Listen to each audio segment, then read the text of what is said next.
In three, two. Welcome to Cabo News and Community Update in English. This is Korey Riggs, along with my co-conspirator, Claudia Velo. Claudia, how's it going? It's going great. How are I keep you? try- I keep trying to come up with new words: I co-conspirator, love that partner in one. crime. Yeah, I think I love co-conspirator is that good. one. Yeah, I think it's a good one. Well, it's good. Well, we have a great show today. I'm not going to introduce the guest yet because it's going to take a while to introduce him. He's got so many things behind his name, so I'm going to wait for a second. But I want to hear, Claudia, what is going on in the news? All right. Is it the same? It's the same, basically. Mm-hmm. Remember when we interviewed Rodrigo Esponda about 3 weeks ago? And we were Yes. talking about the state being at level three and things Yeah. moving forward and numbers being positive, but Yeah. it looking like we would stay at level three for the rest of the summer, well, through the summer. I think that's going to be the case.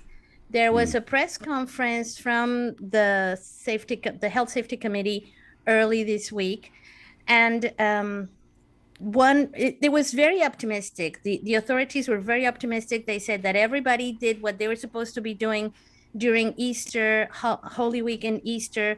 So numbers didn't climb in terms of new cases. So everybody was optimistic. Everybody was congratulating everybody else for a good job. Mm-hmm. Mm-hmm. And we're staying at level three. So yes, we're level three. The state's at level three. La Paz received new vaccines. So all five municipalities have received vaccinations, and the vaccination campaign will continue. From the Health Safety Committee, there wasn't a lot of information because all Mm-hmm. that is being managed by the Navy and the National Guard and the federal government. So not a lot of information in that, but everybody's just kind of waiting for the next shipments and the next schedules and all that we know about. Something that is more interesting I want to Mm-hmm. mention is, and we've talked about this also in our previous shows, the fact that a lot of foundations are struggling to get their donations in. Mm-hmm. The Red Cross didn't have a campaign this year. A lot of foundations are working, trying to continue to sponsor their programs and the people that they're helping. And one of them is the Green Scholarship Fund. Vanessa Figueroa, who we interviewed a few weeks ago, also Yes. reached out, and she shared with us the news that this year they're trying to raise $25,000 to continue to offer the scholarship to the 51 college students that they're currently sponsoring. And for that, they have set up an online auction. The online auction is offering great items, but it's beyond that. I mean, yes, you can get a dinner for four at Esperanza and a lot of wonderful things that you get to bid and then enjoy. But the main thing is for you to go to the Green Scholarship Fund Facebook page, click on their link, and donate if you can, if you find it in your heart and within your possibilities to help them, because they really need to raise this money to continue to sponsor 51 college students. Green Scholarship Fund covers everything, all their education costs. And also, if you remember, they're right now offering a program that provides these young people with skills in the hospitality industry. They're getting experience working at real hotels, and this will definitely become life skills that will help them improve their future. So go to Green Scholarship Fund Facebook page and help them out. They will really appreciate it. If you just want to donate, if you don't want to bid on their auction, go to www.cdlc4 number 4 education.org. We will put it on our Facebook page at Cabo Mil News so that you can just click, donate, and help the youth of Los Cabos.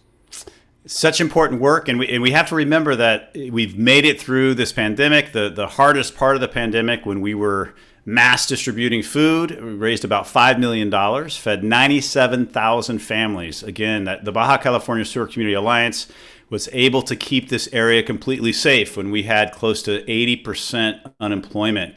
But this work still continues. We're working with the Alliance through food kitchens, but also we're helping all these nonprofits that weren't able to raise funds. It's important work that they have to continue. So as you come back to Los Cabos and you feel more relaxed as we're opening up and you're enjoying your vacation, remember the reason why this area functions so well is everyone works together, and these foundations are a key part of that. So please be generous. If you live here, be generous to the foundations. And it's nice to hear the Green Scholarship Fund. It's great work that they do over there, along with a lot of the other foundations. If you're listening to us, it is April 11th on Sunday. I can't believe April is almost, wow. It's amazing how fast this is going. It's amazing. Well, I have a funny thing to say before we get into our guest. You know Modu. Modu is one of our favorite guests that we have on the program here. And he is my trainer as well. And so he's also Muslim. So he's the gentleman that I went to Senegal with. Mm-hmm. He starts Ramadan on April 13th. So that's Ramadan this year. It goes from April 13th till May 12th, May 13th. And it's 30 days. And I am doing it with him. Now, I'm not doing the spiritual. I'm obviously not Muslim, but I've decided to take on the challenge. And he has people around him that do that. So people that work out with him. And you don't eat or drink from sunrise to sunset for 30 days. And one of the cool things that he explained to me, he said, Korey, what the great thing about this practice is it really is a time when rich people and poor people are feeling the same way, and everybody feels this camaraderie. And I just thought that was such a beautiful way that he put that. And I'm very excited to experience it. I'll let everybody know how I'm doing next week on the radio, my first week of doing it. He said the first week is really hard. It must be because no food or water. Yeah, sunrise. He's allowing us non-Muslims that are doing it with him. He said, have some water for the first little while because you're going to need it to get used to this. But it's going to be an incredible thing. I'm looking forward to it. But also just learning more about the faith and learning more about it from him. And it's just it's a great thing to do for your body. It's healthy. And I've seen big changes. He's done this in the past with people other years, and I've seen big changes in their bodies that they've kept and really leaned out. So very excited about that. We'll keep everybody updated. Again, you're listening to us on 96.3 FM, or you can follow us on Facebook Live on the Facebook page at Cabo Meal News. Without further ado, we are going to get into our interview. I'm so excited, Claudia. This person that we're interviewing today, his name is Tom Zoellner, and he was a very good friend of mine in high school. And I have to say, he's one of the smartest people I know, and he's probably the most famous person from my high school. Tom, you can tell me if that's wrong or not. I don't think there's anybody else as famous as you. So it's very exciting. He is a New York Times bestselling author of 8 nonfiction books, including Uranium, Train, The Heartless Stone. He teaches at Chapman University and Dartmouth College. He's a former reporter for the San Francisco Chronicle. He is a politics editor at the Los Angeles Review of Books. He is a new father. He just had a baby not too long ago, and he's my age, so I still have hope. So that's very exciting. So we can talk about that.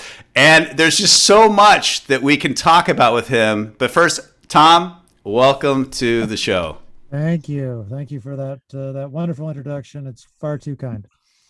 Well, you actually were down in Los Cabos with me. When was that? 2014? 2014 or 2015. I can't recall which. Yeah. So you have an affinity for down here. You've been down here. Have you ever been? Was that the only time you've been down here, Tom? Sadly, yes. I'll tell you that my favorite part of town, which I didn't spend nearly enough time in, you guys will know the name of the neighborhood. It's the least wealthy part of Cabo. I can picture it. You kind of go over a hill, and it's out of sight of the rest of the town. What's that neighborhood? Oh, we have many. Tierra Colorada, or Cangrejos, or Caribe. I mean, everything that's like behind going towards the airport. Was it in San Lucas or in San Jose? You know? I cannot recall. Close to the airport where you landed, or far, or close to the tip away from the airport. Of the tip of the Baja? It kind of reminded me, I mean, being the Arizonan that I am, my beginning point of reference for all of Mexico, fairly or unfairly, is Nogales. And this neighborhood reminded me in a very happy way of Nogales, Sonora. I think it was San Lucas, if I remember right, Tom. Yeah. I think we were in San Lucas, and there's a lot of neighborhoods back in there. But yeah, it's a very interesting area, and it's changed a lot in the last 7 years since you were here. So you got to come back. We got to get you back here. But we're excited to talk to you. And Claudia, I just want you to know, we can have an in-depth discussion on trains, on uranium, on Rwanda. That I was going to get to that. On diamonds, on the shooting of Gabrielle Giffords. There's a book that Tom wrote called A Safe Way in Arizona. He was also her speechwriter, Congresswoman Gabrielle Giffords, and lots of other things. I might have missed the book, but An Ordinary Man was Tom's. Was it your first book, Tom? It was actually, yeah. And that is the story that he co-wrote with Paul. I'm gonna butcher the last name. I have to apologize. You're gonna have to tell me Paul Rusesabagina. How do you say his last name? Very, very close. Rusesabagina. And this is the book that Hotel Rwanda was based on, the movie. And Tom actually co-wrote it with him. And so that's very interesting. That was your first book, Tom. And he's written many other things since then. Very interesting. Claudia, do you have a preference of what we should go into? I will let you start because I have so many questions, and one of them, because being an aspiring writer, when I grow up, I want to be like Tom. God help you, Claudia. But it seems to be that you pick really hard topics. All your work is nonfiction, and it seems to me that you pick the hard topics. Do you pick them? Do they pick you? How does that work? Yeah, it's what's gonna be comfortable to marinate in for at least a year. And you mentioned Paul Rusesabagina. This one came back in a really strange way. Paul is now sitting in a Rwandan jail. He lived in exile and was a fierce critic of Rwanda's authoritarian president. And he was tricked aboard a private jet in August of last year, August 27th. He thought he was going to the neighboring country of Burundi. He was really being kidnapped and taken to Rwanda and is now on trial in this kind of kangaroo setting. And so accused of crimes that the evidence is very flimsy. This country has a history of manufacturing evidence. And anyway, some listeners who have opinions on Rwanda may disagree with me about that, and this is certainly a fraught topic, but it is very upsetting because I obviously greatly admire this man, and what's happening to him is really outrageous. Korey, as Korey will tell you, and we should probably get this out of the way, he and I do not always agree on political matters and get into spirited discussions about them. That can last for hours. I think Korey would agree with me on that. And I make no bones of the fact that I am a hardcore Democrat. I campaigned for Joe Biden, went on, knocked on doors for him, and I'm very disappointed in Biden. Actually, not in total. I love a lot of what he's doing, but he has not said word one about Paul Rusesabagina. This mirrors, the way that they sort of folded their cards with the Saudi government and did not protest the gruesome murder of Jamal Khashoggi in the Turkish embassy. Sorry, the Saudi embassy in Istanbul. And I'm wondering, why is this? Is this they're just not paying attention?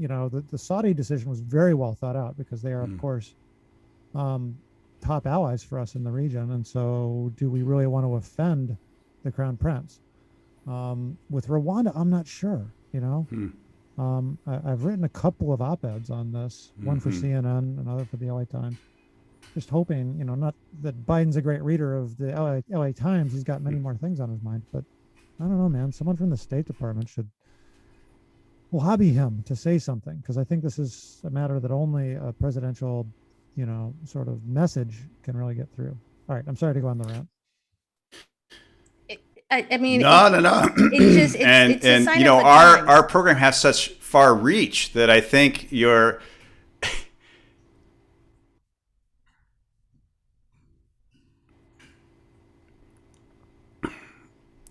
Oh, did I lose you, Korey? Yeah, I think it's interesting, and yeah, a little bit, but I'm back. I believe I'm back. Okay, hopefully you can edit this. It's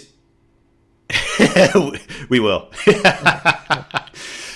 No, I was gonna say that, the great news, Tom, is you're on our program. We have such far-reaching an audience that it could make a difference. It could get to Biden's desk. So hopefully, hopefully it will. Hopefully someone will listen to it. But what do you think? What do you think could be the outcome of this? Do you think he's in big trouble? Do you think Paul? Oh yeah, I mean, like, look, people have a habit of dying in Rwandan jails. Rwanda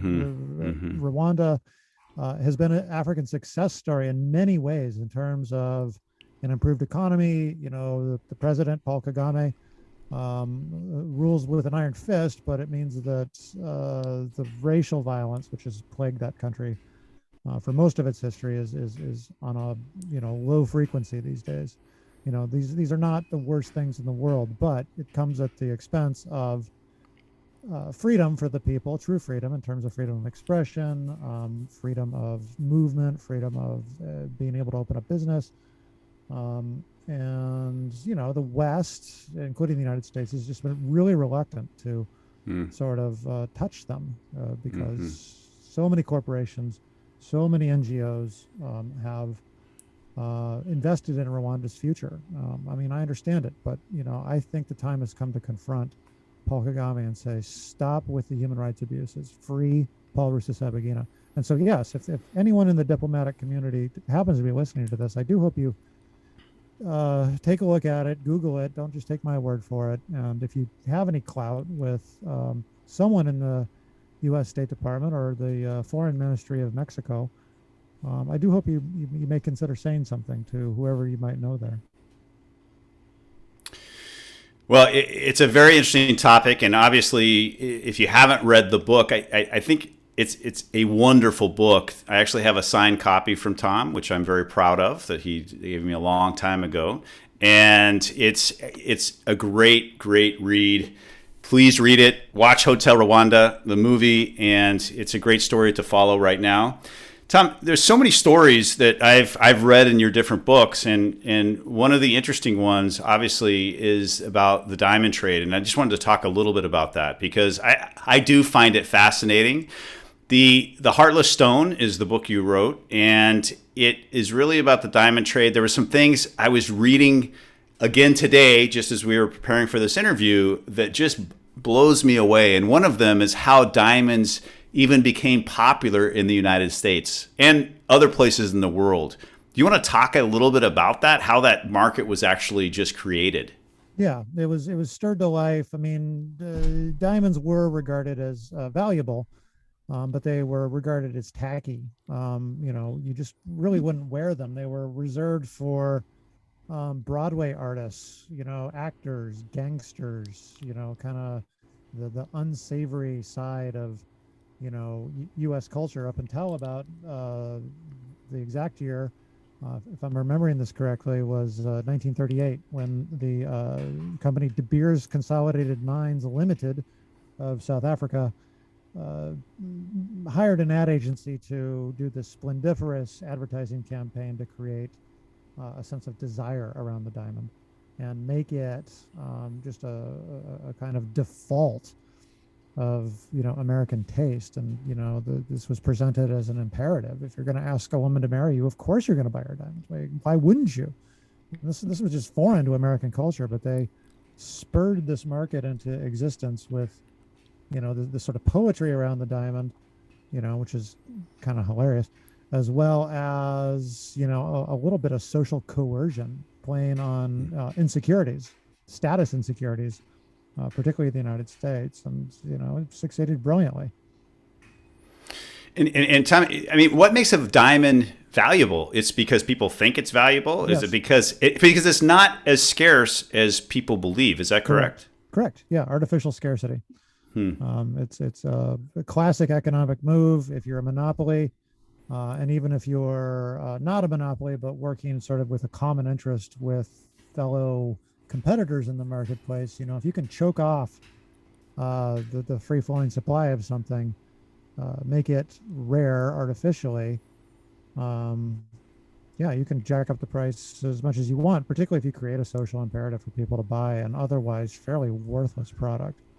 I mean, diamonds, as a practical matter, they're used in industrial capacities. They're used as a kind of a sandpaper in the mining industry, as like diamond drill, or sorry, drill coverings. You sort of put diamond dust on it.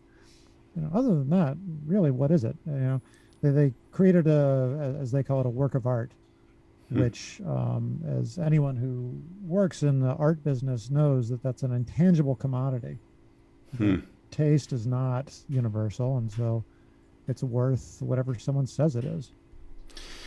Well, I just find that fascinating, and you look at our culture today. People compete with, can they have a bigger diamond on the finger than the next person, and it's just amazing. And people are waiting around for it to get that proposal, and they want the big diamond. It's just in our culture, and diamonds are forever. You talk about this in your book as well. How that even construction of that slogan. Yeah, I mean, this will not be an unfamiliar dynamic to the, frankly, the wealthier neighborhoods in Cabo, and the competitiveness with diamonds. I want to make it clear, I don't think you're a bad person if you do this, or you're not evil if you want a diamond or want to put a diamond ring on somebody's finger. It is a social imperative. I did it myself when I got engaged. I bought a diamond because that's what I was supposed to do.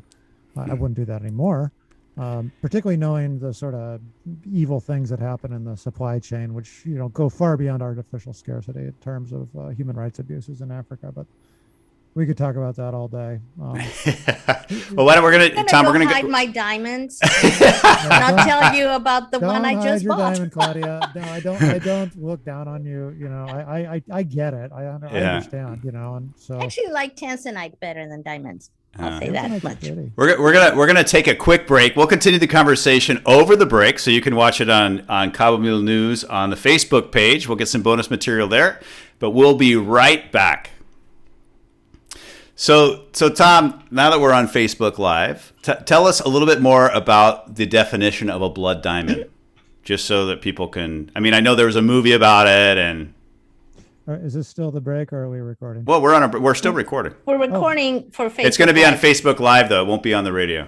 Okay, just as a parenthetical, hopefully you'll edit this out too. As a parenthetical, I can certainly talk about blood diamonds, but then can I raise another topic? Absolutely. Okay, great. It's something I'm currently working on, and I'm interested in your thoughts and Claudia's thoughts. Yeah. Okay. Good question about the blood diamond. What that means is, because diamonds pack a lot of wealth into a very tiny space, and you can move a fortune on your person, and even in certain orifices in which you can take a diamond across a border has been done hundreds of thousands of times. This becomes a way to mine it in Africa, in a destabilized country outside the eyes of any legitimate observer, and then use those diamonds to purchase arms, purchase weaponry, virtually enslave a local population to mine those diamonds for you, get them to Europe or the United States, as it may happen, and use those proceeds to buy a bunch of Kalashnikovs. This is just a repeating pattern, unfortunately, on the African continent, for two reasons. Because of the number of destabilized governments there. It's just a fact of history, as well as the geological blessing or curse that God or nature gave to Africa by sprinkling so many diamonds there in the geology. So the diamond's been called the cursed stone of Africa. And yeah, if you look at development patterns, there's really only one nation there that managed to make it a kind of a positive economic force, which is Botswana. South Africa to some degree, but there's also a real history of misery in the labor force in South Africa. We can look to some of the diamond mining policy in South Africa as the roots of apartheid. The pass laws, a lot of that came from the diamond business. Wow. What was the other topic you wanted to bring up? Yeah, I wanted to bring up something with you and Claudia regarding a book I'm now working on for the University of Arizona Press. I think I told you about this privately, Korey. It's a series of essays about the state of Arizona. Yeah. In all its facets, and 14 of them. One which I found really interesting was the origins of Tex-Mex food. You know, the gastronomical roots of Norteño cuisine, Hmm. and how that got, sort of reified and translated for the American palate, sometimes with tragic results. Add cream into everything, and there you go. There you go. But And one of the then essays mix in, stuff that is not chili and call it chili powder. We can talk about that. yeah, yeah. I mean, it's a sophisticated cuisine that many Mexicans in central Mexico, many elite Mexicans would look down on their nose. As you guys know more about this than I do, they thought it was like peasant food. There's like quotes from very wealthy Mexicans in the 19th century who said that food is not meant for dogs, stuff like that. But yet, Corey, you and I both grew up in a place that was, you worked at a Mexican food restaurant, Macayo's. Yeah, Macayos. Yeah, and I'm not calling that place like the avatar of great food, but we Americans have become aware of just how subtle and how sophisticated Norteño food can be if you do the right things with it. Yeah. But what I wanted to talk with you guys about and maybe get your thoughts is, I'm working on this essay about border crossers, which is a long-standing issue, right? And for this, I went to a place in Arizona called, I'm going to mispronounce this and embarrass myself, the Lechuguilla Valley. Lechuguilla. Uh-huh. Lechuguilla. Yeah. Yeah, which is like one of the least visited parts of Arizona for Arizonans. But if you're Mexican or Central American, and if you have crossed the border, you may be aware of this place and may have visited it. Where is it, Tom? Extreme southeastern Arizona. Southwestern Arizona is what I mean to say. Close to Yuma? Close to, yeah, maybe about 60 miles from Yuma, but like 60 miles from nowhere. Okay. And, it is a killing ground. And, of course, people die out there every single year. The Border Patrol is almost powerless to stop it. And what occurs to me as I'm sort of going through this, talking with border crossers themselves. Korey, you've helped me translate those interviews in the past. You may remember that. Yeah. This time I went to Nogales, Sonora, and talked to some guys outside. They help my pronunciation. Comedor. Yeah. Yeah. Cafeteria that a charity called the Kino Border Initiative has set up. Anyway, yeah. It's a wonderful thing. I know him very well, the padre. I've worked with him. Right? Sean Carroll. I've worked with him several times. I used to do consulting for him. Yeah, wonderful. I'm gonna. You and I should exchange some stories about him. And there was a time when he was like kind of displeased with me, but I'm not even Catholic, but he gave me that look that I think no parishioner wants to get from a priest. Yeah. Anyway, it occurred to me, and this might get into fraught political material for you and I, Corey, but tell me what you think. I'm honestly curious. I don't want to get in an argument with you, but I do want to know your opinion.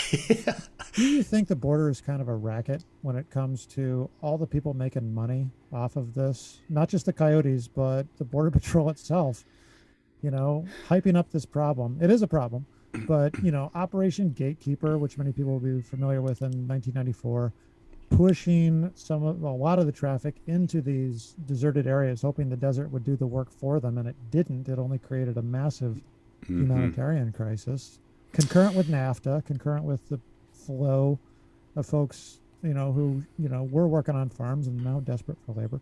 But this is now a multi-billion-dollar industry. I want to get your thoughts on that, if you don't mind. Well, I mean, and we're not going to get a political argument here because you and I absolutely probably agree with this.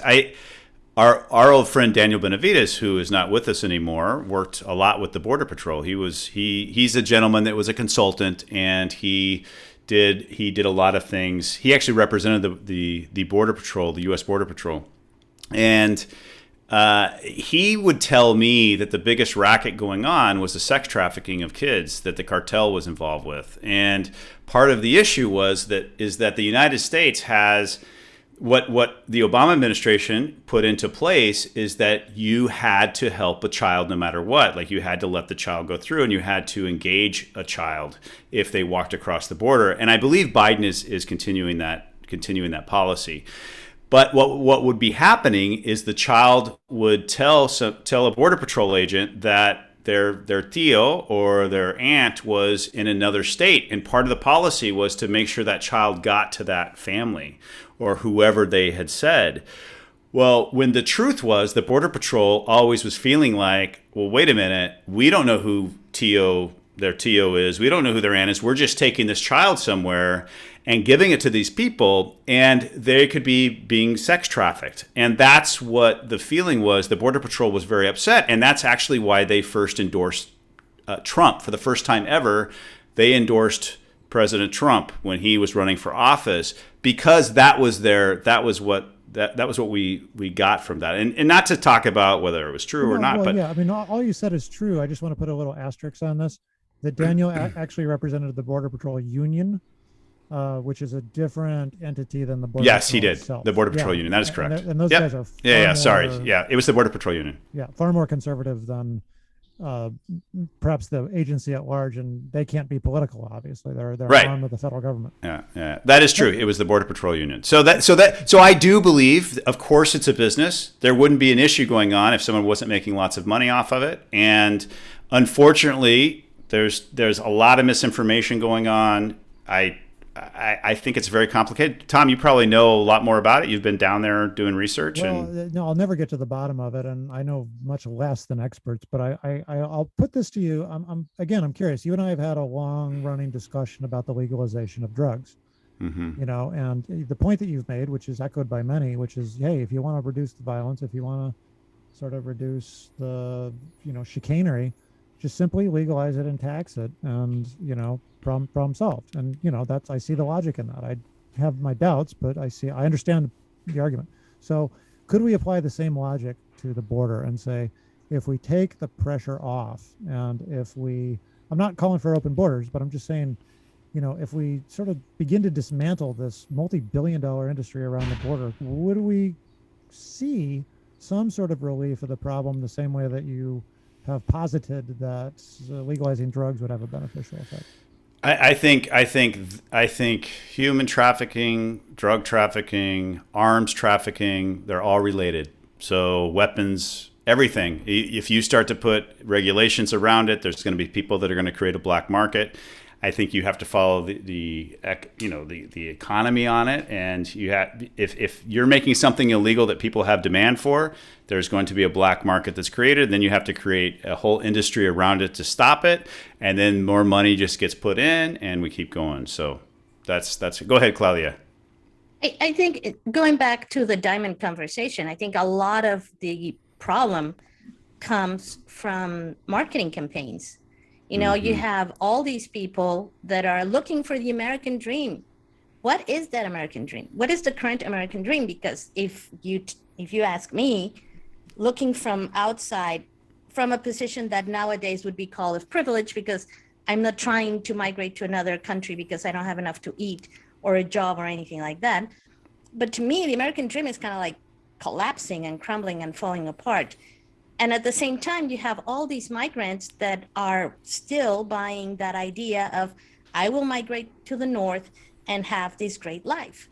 So I think there's a big responsibility from the press to actually say what the reality is. Yes, America is great, and it's great, and it offers great opportunities, but within certain guidelines, and you have to comply with certain things. And I don't want to minimize the importance and the weight of all the illegal trafficking and the sex trafficking and all these things. But also, I think there's a big responsibility from the media in general to say, wait a minute, don't buy this dream. Don't buy the diamonds. Don't buy this dream about going north and everything being okay, because in reality, it ends up not being okay for a lot of people.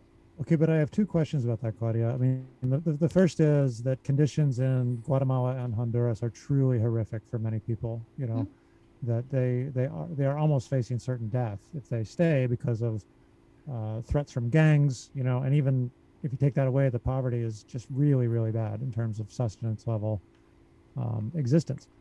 Secondly, isn't it true? I mean, you call for the publicity, like, yeah, it's not that great. You come up here and you're going to be working in hard agricultural labor, some kind of sweatshop where people take advantage of you. Yeah, it's astonishing to me how much pain migrants will put themselves through, only to get more pain, with some of these jobs. All right. But don't you think, and isn't it true, you guys down there may know more about this than I do, that so many families have relatives who have come up here and, worked and sent money home through remittances, that's really the advertising campaign right there, is just the word of mouth about what it's like up in the United States, the good, the bad, and the ugly. What do you think about that? Yeah, without a doubt, the remittance industry is huge, and it is an important part of the GDP in Mexico. A lot of it comes, and actually this past few years under our current administration, which hasn't been really good in economic terms, that has actually maintained certain level of positive flow for our economy. But the truth is that the ones that make it are the lesser ones, as many as there are, which goes to show the size of the problem. What happens often is that a lot of the people that are coming from South and Central America end up staying in Mexico and having to face really, really harsh circumstances and find themselves stuck in a situation that really is like a no-win for anybody, because the government's not prepared to support them, and they have nowhere to go. They can't go back, and then it just aggravates the situation for the Mexican economy as well. And if you think the situation's bad at the U.S.-Mexican border, Tom, you should see what's going on at the Guatemala-Mexican border. I've heard. It's it's not fair too. Some of the things that Mexico says about this, when they have not cleaned up their own business, and that's also part of the issue. There's also a lot of what we hear is going on in Honduras and Guatemala. You also have to take that with a grain of salt. It's not as dangerous as people say. Of course, there's danger in every country, but I just think there's a lot of PR going on about everything, and there's always money behind it. So your first postulation about is that it's an industry. Yes, it all is.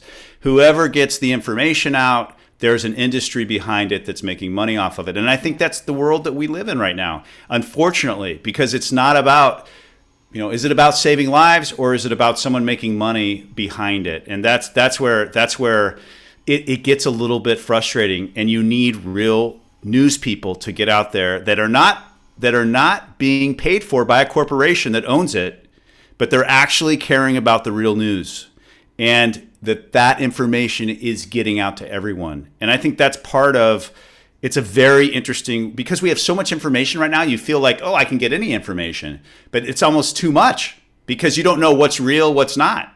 And there's actually professional, this probably better than I do, Tom, but it seems like there's professional people that are doing fake news on purpose to get attention on things, right? That's an old story. It is a strategy, disinformation, and the idea is to create the mentality that you just articulated, which is just to throw up your hands and say, well, anything and nothing is true. And bad actors, mainly from repressive governments, have done this for years. And so what we saw in 2016, where the famous quote that came out of like all the nonsense that was in the air came from Steve Bannon, who said, flood the zone with manure. He didn't say the word manure, he used another word. But the idea is not to necessarily make people believe your BS story, but rather to just make people feel hopeless. And that's an unfortunate result of the internet, but that's a whole other conversation. The only thing I was trying to get across here is just, I was astonished the closer I looked at it, the more just how huge the border industrial complex, for lack of a better term, is, and how many billions of dollars are being made off of a perception of a crisis. Well, and another whole topic would be how the drug cartels are making lots of money off of this chaos and what they're doing about that. And there's a lot of, we could speak for hours about that. But I think we need to get back to the show, and we'll go ahead. I mean, it's amazing. This is the show, Korey. This is the show, and we're going to we're doing. It is. So we're going to get back to the radio part of the show. We need to get back with enthusiasm. We are coming back with enthusiasm. Come on. So we're gonna get back. And Tom, just to let you know, I'll just mention that we had a very in-depth conversation, and I also want to talk about your new book. Is that something you would like to talk about? You tell me, what would you like to talk about? Which the one I mentioned about the Arizona essays? No, the National Road. This one that I see on your website. Is that something you're interested in talking about? Yeah, it was published last year. I'm trying to think of something that would be sort of have a tangential relation to Cabo. Okay. Let's talk about Norteño food and your thoughts on life, because this is a land where there's a big debate between corn tortillas and flour tortillas. Who do you stand for? Right. I mean, are we recording this? Because this is recorded. Yeah, this will go on the Facebook page. Okay. Claudia, you asked about corn and flour, and you can correct. Well, let's do this. Let's go back to the show, Claudia, so Okay. we can be on the radio for this. All right. Give me 1 second. Let me get ready, and we'll talk. But Tom, I do want to get into some other topic. Anyway, I'll just throw them at you. You'll be fine. Fine. Okay. You tell me when, Claudia. 3, 2. Welcome back to Cabo News and Community Update in English with Korey Riggs and Claudia Velo. We are having an incredible discussion with Tom Zoellner, who is the New York Times bestselling author of 8 nonfiction books. 8. I'd like to just write 1. He has a book called Uranium Train, The Heartless Stone. He is a professor at Chapman University, and he also teaches at Dartmouth College. He's a good friend from high school. He is a reporter. He was a reporter for the San Francisco Chronicle and the Los Angeles Review of Books. And Tom, I do have to say, every book that I read of yours, even if just 1 or 2 pages, if I read of a book of yours, I learned something I never even thought about before. And I think it's amazing how you include history. You come at it from a different way than you expect, and you tie things together in a way that makes it fun to read. And we're just excited to have you here off air on the Facebook Live, which you need to check out on Cabo News. You are going to see an incredible discussion about the border. We get into a little bit about politics, a little bit, and we talk about food. But what was so interesting, Claudia, I'm going to let you take over about the food because I know you want to talk about this. Yes, it's a topic that I like. Because Tom is now working on a new book, and part of his research also includes Norteño food. And so we were mentioning during our off-the-air conversation that, Cabo, Baja is a place where there's a big debate about, well, not really. If you're a local, there's no debate. But for everybody that has come to live in this peninsula, whether it's corn tortillas or flour tortillas. And so I want to know, where do you stand on that, Tom? Well, here's the thing. You're right that I'm trying to write about Arizona cuisine, which, of course, a major part of that is Norteño food. And what I understand to be true is that the idea of combining the starch of the tortilla with the protein of the meat is a Mesoamerican tradition, which goes back to indigenous peoples that Spanish kind of copied. And so you get this really interesting fusion, and that the traditional material for tortillas is corn. And that flour came into Norteño food because of the introduction of wheat, which was brought to the region by Anglos. That is correct. By the Spaniards, actually. The first grains of wheat came to America with the Spaniards, and they were counted. I have a book on the food of the colony, of the colonial food, Mexican colonial food. And they actually counted how many grains of wheat actually made it. And it was when they decided to continue to explore north, that they found better weather for wheat to grow and have better crops, because it really doesn't do very well in the Mesoamerican region, which was traditionally a corn-based diet. And it's a topic that fascinates me. So yeah, I will stop now. Well, let me ask you this. some of the food historians that I've been reading on this claim that Norteño food also has a lot owes a lot to ranchero culture in terms of like handheld foods. That there was a lot of field work. You know, you would be out on your horse, and that burritos and tacos were portable food. Mm-hmm. Exactly. Have you heard that before, or is that folklore? Yeah, no. Burritos actually, the flour tortilla that was used. What happens? Flour tortillas are good. What's it called? When you isolate temperature, when you with like what do you put on the roof of your house to keep the heat off? Oh, insulation. Insulation. Flour tortillas are good insulation, so you could keep a guisado, a stew, warm for a longer period of time if you wrapped it in a flour tortilla, and then they travel well, and you can eat them. Yeah, that's how they were born. And Norteño food also has a higher dairy sort of content than traditional Central Mexican food, correct? Yes, Mesoamerican cuisine, which is if you divide Mexico in two, and actually the tip of the Baja would be the line that you use to divide it. Everything south of that is more of the traditional Mesoamerican cuisine. And then when you move further north, you start going more into the more European style diet where you do have dairy and again the use of wheat. And so that's why the whole cheese thing is more popular in northern cuisine. Also, and this is kind of interesting, when Mexico was a colony for colonial territory of Spain, for being able to use dairy products was a sign of being of good birth. You had European blood. So at one point, when the criollos and the mestizo families would cook and have people over, they would top stuff with cheese to show they had money. It was a sign of wealth. Instead of diamonds, they give you like cream and cheese. Why did the ricos y famosas in Mexico City, why did they look down on Norteño food? It's not that they look down. It's more the idea of this kind of like on the go rush, not very well dressed food. It's not something that you would normally serve at your table.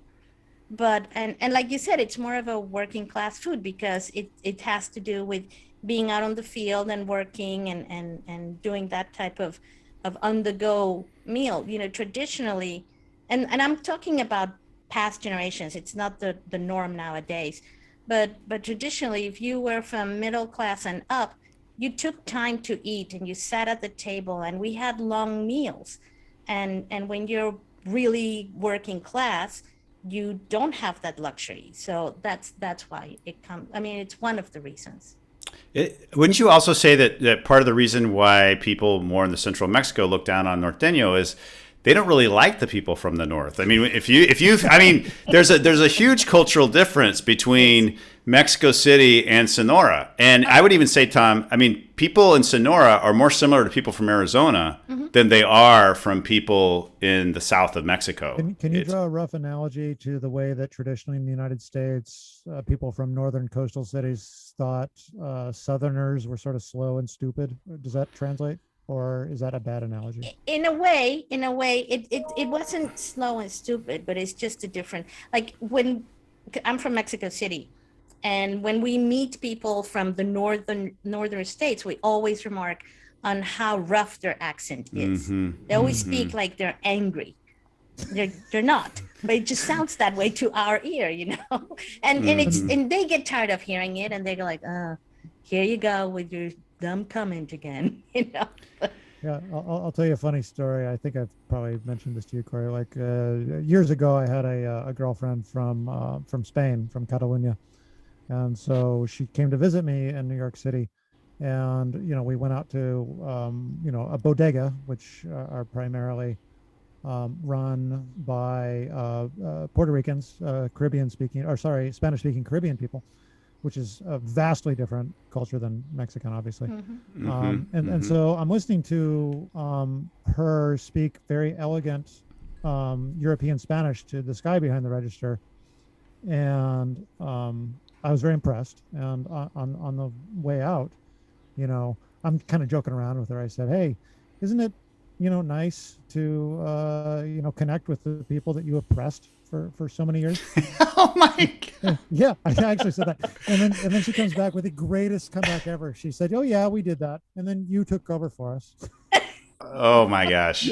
I want to meet her. Burn, huh? Oh my gosh. We are talking with Tom Zoellner, a New York Times bestselling author of 8 nonfiction books. We're having a great discussion about culture and many other things. You're listening to us on 96.3 FM, Cabo Mil. You can also follow us on the Facebook page at Cabo Mil News. And I just want to clarify that all the things we're talking about in generalities, in the past. Things are, we're not making any Right. any statements that are absolute I at should all. clarify that, of course. But it is- These are not the opinions of the radio station. They're our opinions. So don't go and But call it is anybody. interesting, and I would even argue I would yeah, and I would argue, Tom, too. Where was your girlfriend from in Spain? She was from Barcelona, so the Catalan province, which Barcelona. has its own language and doesn't like Madrid very much. Uh-huh. No. So I would say to you, when you say it's elegant European Spanish, I would know a lot of people that would disagree with you. They would disagree that that's the elegant Spanish. Would be people from Madrid maybe that would say that. But there's definitely, in Spain, there's so many accents, and there's a lot of the same feelings that you would have between Mexico City and northern Mexico. So there's a lot of... Absolutely right. I will say that it was elegant to me. And maybe I just thought she was elegant. So there's... We're sure she was. You had hearts in your eyes, Tom. Indeed. So we're tight. Tom, I want to ask you, because there's so many stories that we could get into, and one of the things I remember when you were writing the book Train, and can you just talk a little bit about that book and talk about your experience on what was it, the Siberian Express, or the Trans-Siberian. Thank you, the Trans-Siberian Express, when you got bit by a dog. Oh, So God. can you talk about first of all, tell us a little bit about the book, and then tell us about some of the stories that happened. That's the one that I like. But Yeah, there's actually a really interesting segue here, because the last chapter in that book is about high-speed rail, and to research that chapter, there's 2 nations in this world that do high-speed rail very well. One's China, the other is Spain, and I went to Spain to do that, and got on board this very glamorous train called the Ave, which of course means bird. And something very interesting happened to me on that train. I met the aforementioned girlfriend. And this was perfect because we flirted and it was great, and something happened in the train station as we're leaving. Something that rarely happens to me is that she gave me her phone number.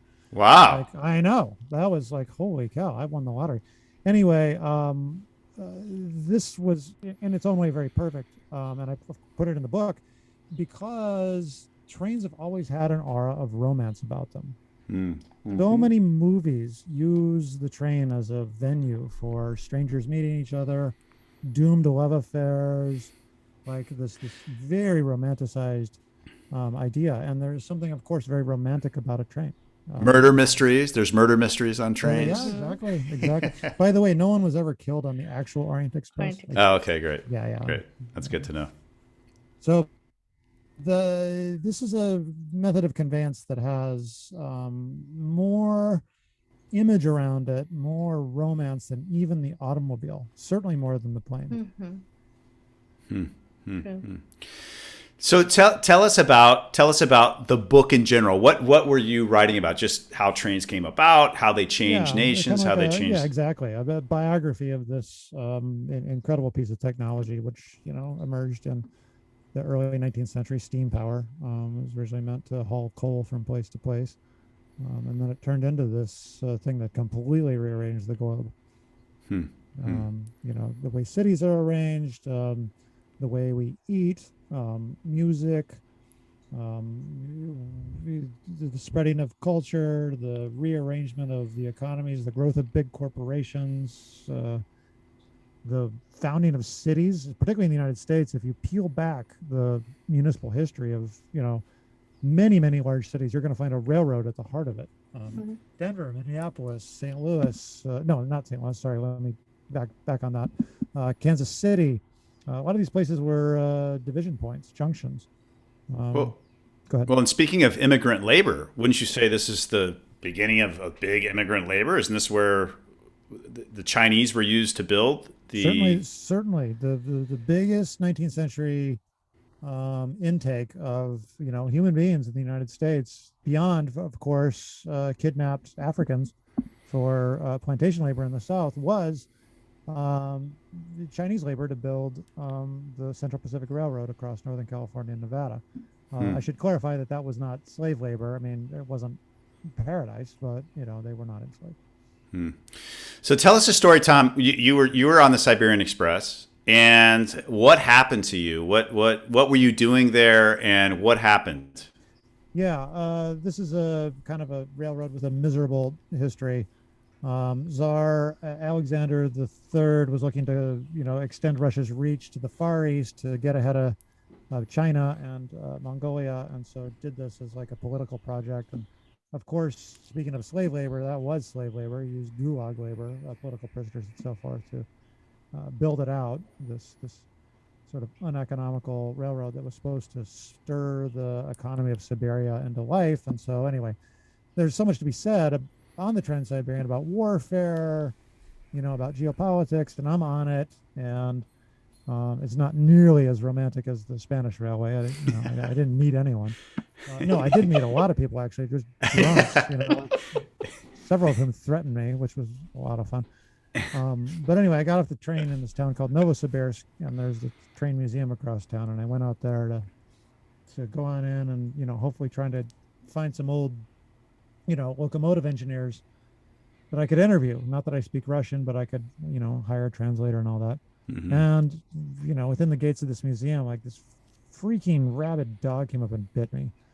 And so, yeah, geez, I had to fly home. That was really expensive. And, rabies is, of course, a horrible way to die. And so I'm going to do it. But, man, that sucked. And so you get bit by this dog. You're in the middle of nowhere. I can't even. Where is this place? Literally Siberia. Actual Siberia. A town called Novosibirsk, which in fairness is kind of a substantial city. It's a big city. It is a big city. Yeah, it is a big city. But every bad thing I thought about the U.S. healthcare system was ameliorated by my brief glimpse into the Russian healthcare system. Holy cow! So you weren't able to get the anti-rabies vaccine in Russia? Nope. Wow. And you flew all the way back to the United States. How long did it take you to get back? This doctor that I paid an arm and a leg for, like in the private Soviet market, sorry, not Soviet, of course, Russian, because there's two economies there. I mean, lots of nations have two economies, the United States among them, Mexico among them. And Russia is no different. If you're an elite, you live one way, and if you're not, you live quite a different life. So yeah, I ponied up money I couldn't really afford to sort of get the elite medical treatment, and even that was not great. When was this, Tom? Oh gosh, I want to say 2007. Okay. No, later than that. 2000. I'm trying to remember where I was living at the time. 2009 maybe. Okay. And Tom, were these the rabies shots that you got? Did they go in your stomach? On your stomach? No, they don't do that anymore. Thank God. Because it used to be 14 shots on your stomach. I can't imagine. Just miserable. No, these were in the arm, but it's a really viscous vaccine that creates this like bubble under your arm, and it hurts. It really hurts. So. And how long did it take you from dog bite to start getting the vaccine? Less than 72 hours. Wow. Was yeah, I tried booking an Aeroflot under those circumstances. And watch your fortunes dwindle. So did you fly back to Moscow, or did you go through Nome and down to Alaska? Yeah, to San Francisco. To Moscow, and then over Western Europe and the Atlantic. Yeah. Wow. Yeah, Russia's a Wow. place for great stories. Great stories. That's what we call level 2 fun. That is to say, it's Yeah. terrible when you're having it, but it makes a good story afterwards. It So makes you that's appreciate other stuff that you think uh, it's not so cool. And then uh, you realize it is kind of cool. absolutely. And we're talking with Tom Zoellner, a New York Times bestselling author. And Tom, I want to ask you a question about, you were interviewed on the Daily Show. And this was about your book called Uranium, which everybody could YouTube that. And I know you're getting a much better interview with us, by the way, right now. Actually, no, this is a lot looser than I was then. In terms of like feeling a comfort level, you obviously, national TV, big comedy show, you don't want to screw it up. Right. Well, and you got to YouTube it because it's great, Tom. You did a great job. Thanks. So tell us, Tom, about that book. What was that book all about? Because that's also a fascinating topic. Oh yeah, well, it's you and I, Korey, grew up in Tucson, surrounded by Titan II missile silos. These nuclear weapons that were parked right in the backyard, and there was one very close to your house in Oracle, if I remember. You probably remember it. It's got this fence around it. Like it's kind of stay away sort of thing, and everyone knows what's there. And we grew up under the Reagan presidency and the evil empire business, and are we going to get nuked? I thought about that a lot as a kid. You probably thought less of it because you're less neurotic than I am. But I came to realize that I knew very little about what was in nuclear weapons, and knew very little about nuclear energy to begin with, and it's kind of fascinating that it all just comes down to a rock, this thing that you dig out of the earth. We think of it as, super high tech, but it's actually, one of the most simplistic things there is. It's right down there in the dirt. Wow. So this book you wrote, I know that you spent a lot of time on it, and it's fascinating. I started reading it. It's very good, and you learn a lot. And I know you went to Africa also to study. Where's the biggest uranium deposit in the world? Isn't it is it the Congo? Is it? I believe today it's in Canada. It's in Canada. Yeah. Okay, but you did go to Africa and got access to the site there. I got access to the site, which is in the Democratic Republic of Congo. There's been smuggling of raw ore out of there. It happens to be the place where the United States, dug out with the help of the Belgians, 2/3 of the material that was used in the Hiroshima weapon. So it's a dark history, and so the site's incredibly hard to get to. Like, I worked for a week in there, in Congo, to secure, first of all, someone to take me in, which is kind of like a dangerous thing to begin with. Second of all, to get some sort of government approval. And, I found out later that it's kind of this massive corrupt system. So anyway, that took time and money. Well, Tom, we have a few minutes left, and I just want to talk to you. You've written 8 books, and you have another one coming out. Tell us, what was your favorite book? What would you recommend that someone read first? If they want to read Tom Zoellner, what should they pick up first? Oh, gosh. Thank you for letting me do the plug. The National Road, which came out in October, is a series of essays about the United States and about how geography means less than it ever did, because, if you're privileged in a certain way, you can work anywhere, as many of us did during COVID. But geography actually means more than it ever did before. And that Americans, we like to think of ourselves as people on the move, covered wagons, trains, airplanes, superhighways. But yet we're moving addresses at a lower rate than we have in any time in the last 70 years. And so people are really stuck to where they live, and sometimes with very disappointing results.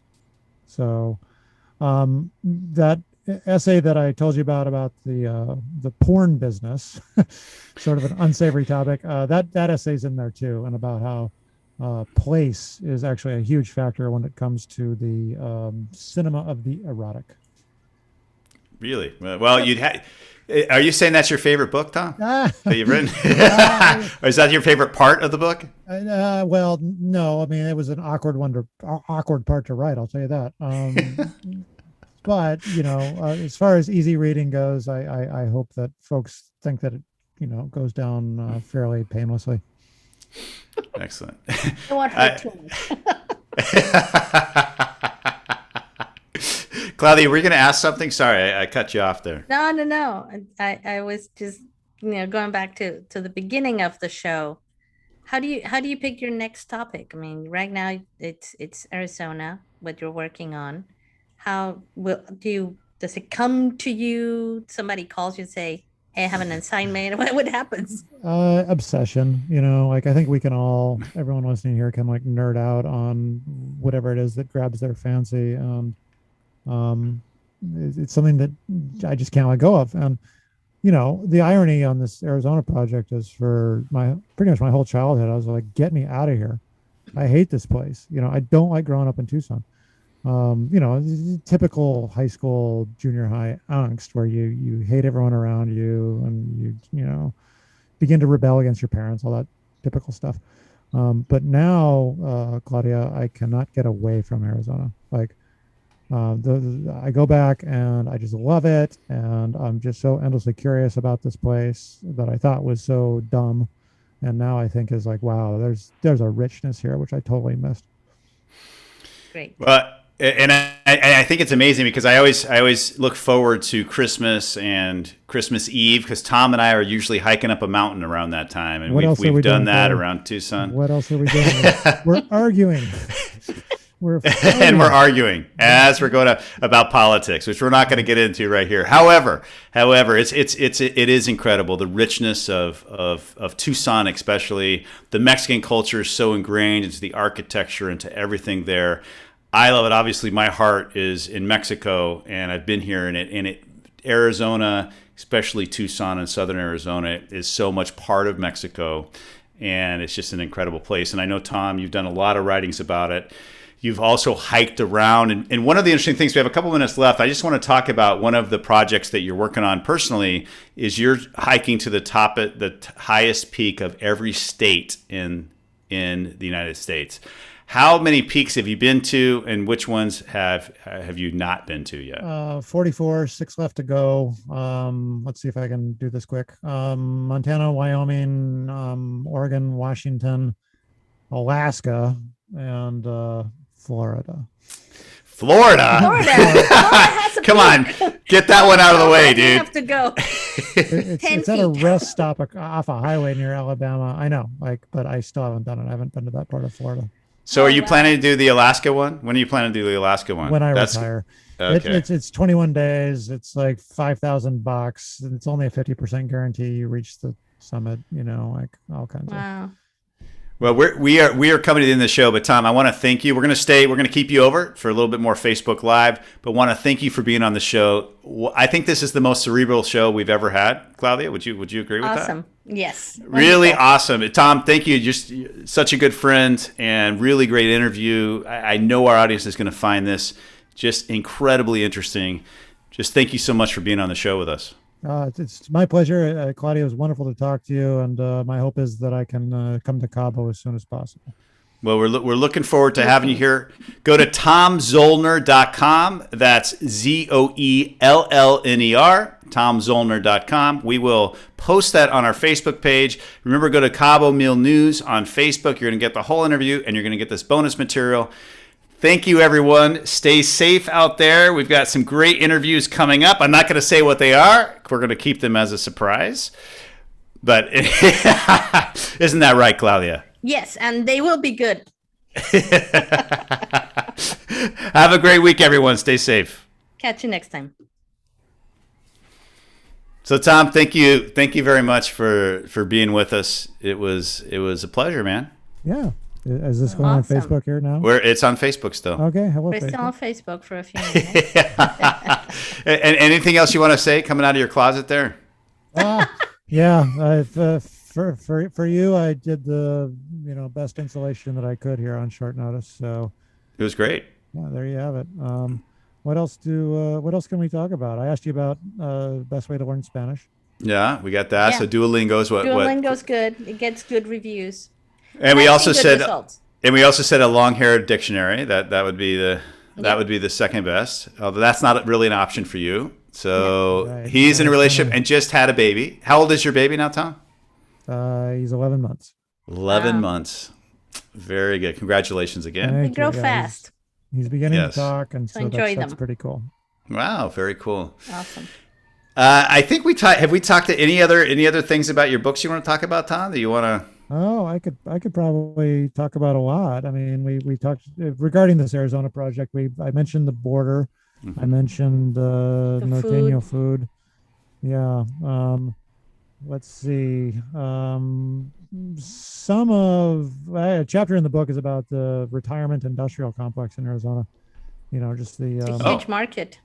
huge in terms of retirees. I mean, we've been living with it ever since Del Webb got the idea for Sun City, and hmm I've been spending before COVID. I was spending time with a lot of the old folks down, and I don't mean that in a pejorative, but they're old in Green Valley, Korey, which is Yeah, Green Valley. this community south of town on I-19.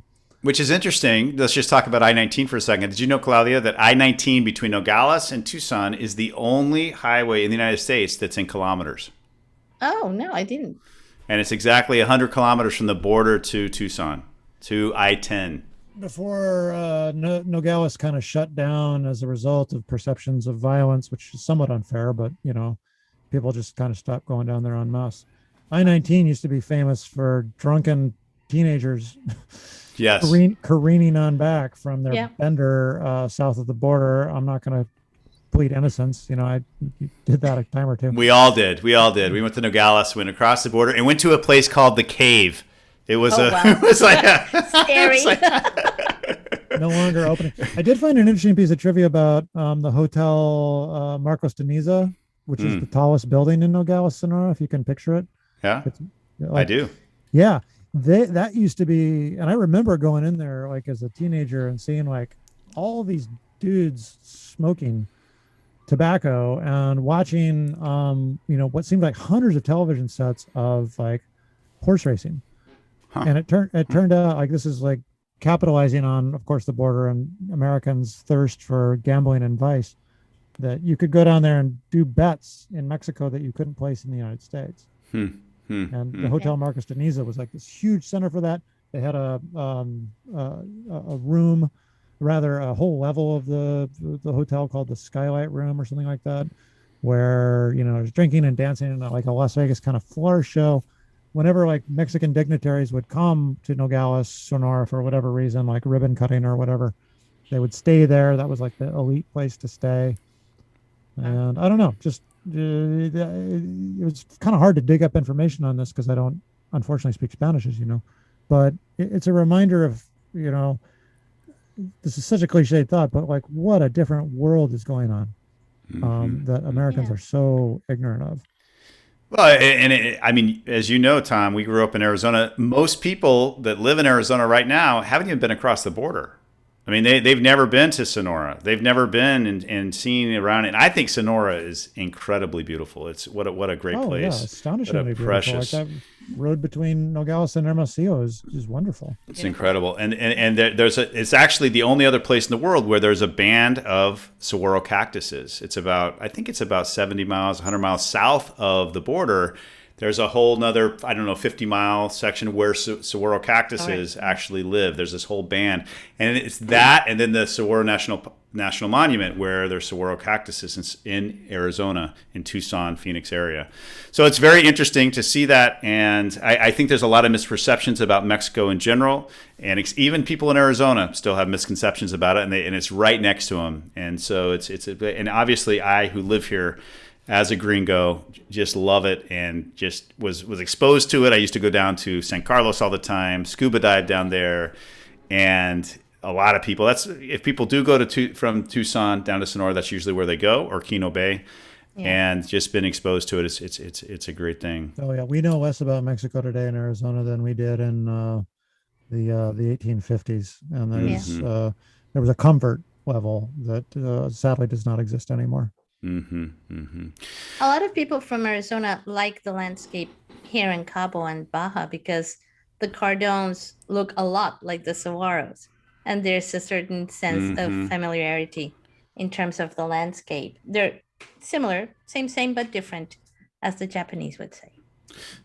Well, Cabo is the Scottsdale of Mexico, isn't it? I would say that. I mean, Yeah. it's also interesting too, because Los Cabos is actually part of the Sonoran Desert. So if you look at the Sonoran Desert, it actually comes down the Baja all the way through Cabo. There's parts of the Baja that's not part of the Sonoran Desert, but Cabo is. So it's a very interesting thing. A lot of flora and fauna the same, and it's a cool thing. Before we turn off, hold on. Sorry. Yeah. Oh, didn't mean to Go interrupt ahead. you. Go ahead, Tom. I want to ask you about something that's I read the other day. I can't even remember the context, but the reference was to the Notorious Baja 1000 race. Yeah.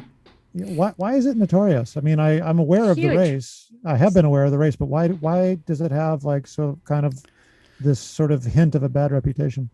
I don't think Notorious was meant in that way. This must have No. been a translation that went bad. So when someone was saying Notorious, they meant it's noted, it's a big thing, it's the famous. Ah. It's huge, I think- it's huge I- in Baja. I think it was a bad translation, Tom. Yeah. Okay, that's fair. Which happens a lot. So I'm going to have to get going because I'm supposed to be up in La Paz in about 2 hours. So I've got a little bit of a drive ahead of me. But thank you both, Claudia and Tom. This was so fun. We have to catch up, and we'll have to have you back on. There's so much more to talk about. So it was a lot of fun having you on the show. Service. You'll Thank never hear me you. say that otherwise, Korey. All right. Well, everybody, have a great week. We'll talk to you later. Claudia, thanks again. Thank you. And thank you to everybody Tom. on Facebook. Talk to you later. Guys. Take care. Bye. Bye.